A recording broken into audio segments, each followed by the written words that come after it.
দীর্ঘকাল ধরে হিন্দু মুসলমান খ্রিস্টান যেমন সবাই একসঙ্গে থাকেন, তেমনি বিভিন্ন ভাষার মানুষ, কেউ বাংলায় কথা বলি, কেউ হিন্দিতে কথা বলি, কেউ ইংরেজিতে কথা বলি, অনেকে অন্য রাজ্য থেকে এসছেন, আমরা সব একসঙ্গে থাকি। বিজেপি বিভেদের রাজনীতি করছে, কিন্তু বাংলায় যেমন আমরা বাংলা ভাষীরা আছি, তেমনি যুগ যুগ ধরে বহু মানুষ, হয়তো তারা বিহার থেকে এসছেন বা অন্য জায়গা থেকে এসছেন, কিন্তু তারা কেউ পড়তে এসেছিলেন, কেউ ব্যবসায় এসেছিলেন, কেউ আত্মীয়ের বাড়ি এসেছিলেন, কিন্তু তারা তো বাংলারই বাসিন্দা হয়ে গেছেন।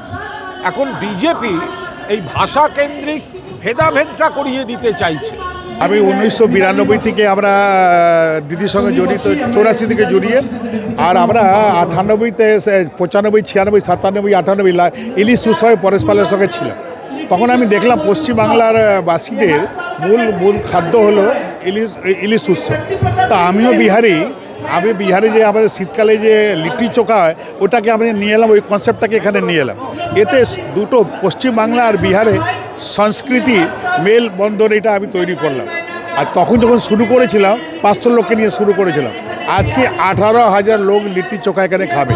লিট্টি চোখা উৎসবটা হচ্ছে যে আমাদের দেশে যখন নতুন ফসল ওঠে, ক্ষেত থেকে যখন নতুন ফসল ওঠে, কখনো দক্ষিণ ভারতে এটা পোঙ্গল উৎসব, কখনো আসামের এটা বিহু উৎসব, কখনো আমাদের রাজ্যে এটা নবান্ন উৎসব, এবং বিহারে এটা লিট্টি চোখা, উত্তরপ্রদেশের লিট্টি চোখা উৎসব। এটা নতুন ফসল দিয়ে যে খাবার তৈরি হয়, খাদ্য তৈরি হয়, সুস্বাদু খাদ্য তৈরি হয়, সেটাই লিট্টি চোখা উৎসব। এবং আমাদের বাংলা এবং বিহার উভয়ের সংস্কৃতি এক। পশ্চিমবাংলার মহামাটি মানুষের নেত্রী মমতা ব্যানার্জির নেতৃত্বে আমরা বলি ধর্ম যার যার উৎসব সবার। इसलिए चीजों का उत्सव के साथ साथ जरूर हम मनाएंगे। उसके साथ साथ हम बिहारी समाज को आग्रह करेंगे, आप समझाइए कि हम बंगाल में रहते हैं, हमें एक साथ रहना है और एक साथ मिलकर कहना है, ममता तुम आगे बढ़ो, हम तुम्हारे साथ हैं, हम तुम्हारे साथ हैं, हम तुम्हारे साथ हैं। हमारे इस राज्य में हम लोग खाने के बहुत शौकीन हैं और सब तरीके का खाना हम लोग पसंद करते हैं। लिट्टी चोखा उसमें है, और ये सच्चाई है कि लिट्टी चोखा यहाँ तो उत्सव होता है, लेकिन ये अब खरीदने को भी मिलता है और जगहों में पैक करके मिलता है। इतना लोकप्रिय हुआ है ये खाना। तो आज जो ये मिलन उत्सव है, ये एक मिलन क्षेत्र है, यहाँ पे हम लोग सभी एक साथ उपस्थित होके हमारे बीच सायनी घोष भी थी, युवा नेत्री, सभा नेत्री, बहुत अच्छा बोलती भी है। और इस सब के बीच इस साल 2026 लिट्टी चोखा उत्सव भी जैसे चलेगा हर साल दीदी के नेतृत्व में ये बंगाल भी चलेगी। सब मिलकर यही चाहते हैं कि हम आगे बढ़े और आप सबको साथ लेके आगे बढ़े।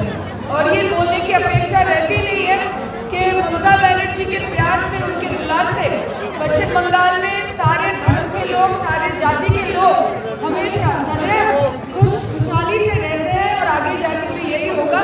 बाहर से कोई बोला दो तो जमींदार पार्टी यहाँ पे आके अगर बोलते हैं कि जो हमरा बांग्ला दखल करो, उनको ये बहुत आनंद का एक सभा है। लेकिन फिर भी मैं बोलना चाहती हूँ कि 2021 में उन्होंने बोला था कि अब की बार 200 बार, पर इस बार हम बोल रहे हैं कि अब की बार होगा बीजेपी का अंतिम संस्कार।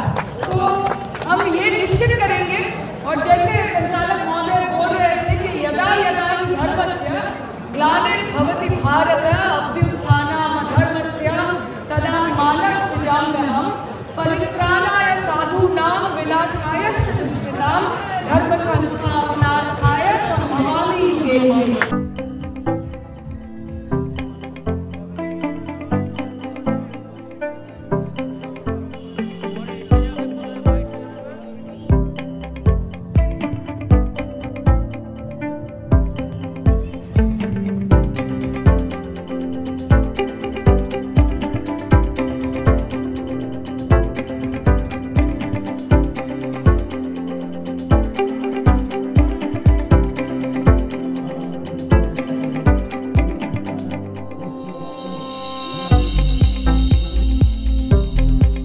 ফলো করুন সংবাদ প্রতিদিন ডিজিটাল।